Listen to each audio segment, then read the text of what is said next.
حضرت جنید بغدادی رحمہullah نے فرمایا اذا رأيتم احدا يمشي على الماء او يطير في الهواء وهو يخالف سنة من سنن النبي صلى الله عليه وسلم فاضربوه بالنعلين فإنه دجال كذاب لا ولي۔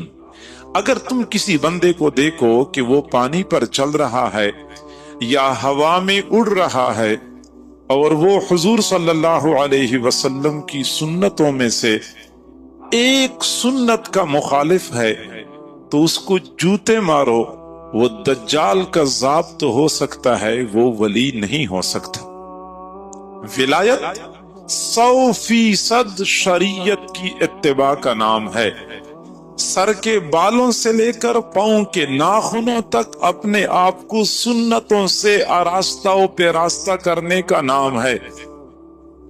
قرآن پاک میں اللہ تعالی نے یہی حقیقت بیان فرمائی ہے، الا ان اولیاء اللہ لا خوف علیہم ولا هم یحزنون۔ اللہ کے اولیاء پر نہ کوئی خوف ہوگا نہ کوئی غم ہوگا۔ اور آگے فرمایا الذین آمنوا وکانوا یتقون، ولی کون ہوتے ہیں؟ جو ایمان لائے اور تقوی کی زندگی گزارتے رہے۔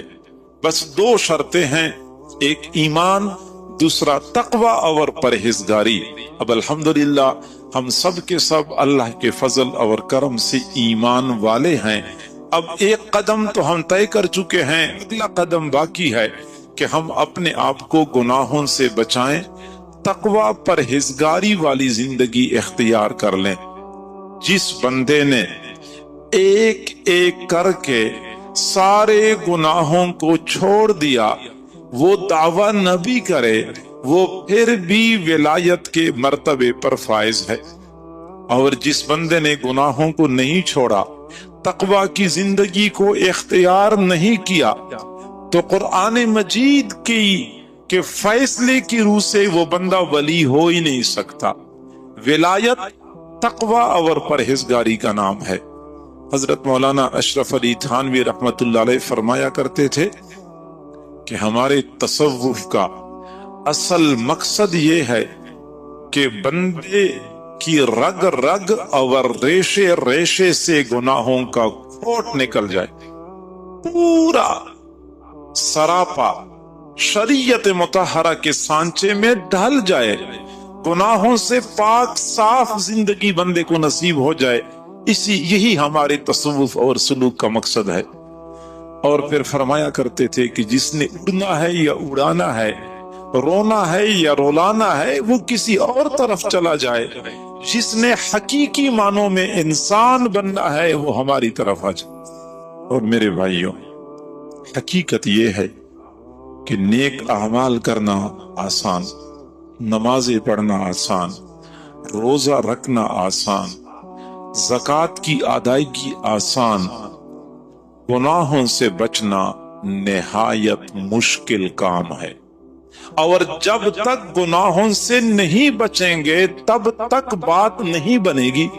ہم اپنے معاشرے میں دیکھتے ہیں، بلکہ ہم میں سے کئی لوگ اپنا حال اچھی طرح جانتے ہیں کہ نماز کی پابندی ہو رہی ہے، روزے تو ہم اہتمام سے رکھتے ہیں، تلاوت باقاعدگی سے کرتے ہیں، زکوٰۃ صدقات کی بھی ادائیگی کرتے ہیں، لیکن اس کے باوجود نگاہوں پہ کنٹرول نہیں ہے، زبان قابو میں نہیں ہے، دل و دماغ کے خیالات درست نہیں ہے، جھوٹ نہیں چھوڑ سکتے، بدنگاہی نہیں چھوڑ سکتے، غیبت نہیں چھوڑ سکتے۔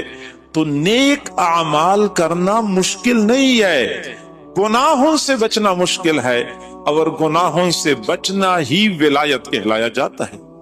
جس دن آپ کی نگاہیں قابو میں آ گئی، زبان پہ کنٹرول ہو گئی، کان کا سننا شریعت کے مطابق ہو گیا، دل و دماغ کے خیالات صاف ستھرے ہو گئے، کمانے میں حلال اور حرام کا فرق ہم نے کرنا شروع کر دیا، پھر سمجھنا چاہیے کہ اللہ نے ہمیں اپنے اولیاء میں شامل کر دیا۔